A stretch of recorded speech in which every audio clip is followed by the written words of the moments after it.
Okay, right now I'm downtown Erie, and this is one of these little parking lots on behind an apartment. I don't know what you call it, a house full of apartments.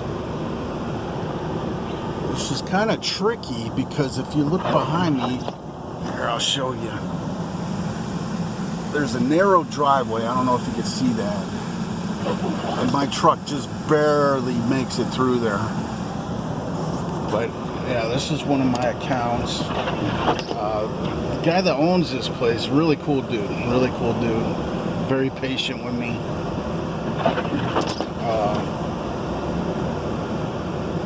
It's just a little tricky though. Really gotta be up on everything.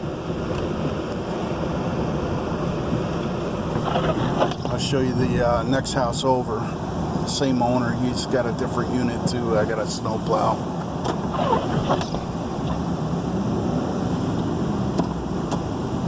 Okay, hold on.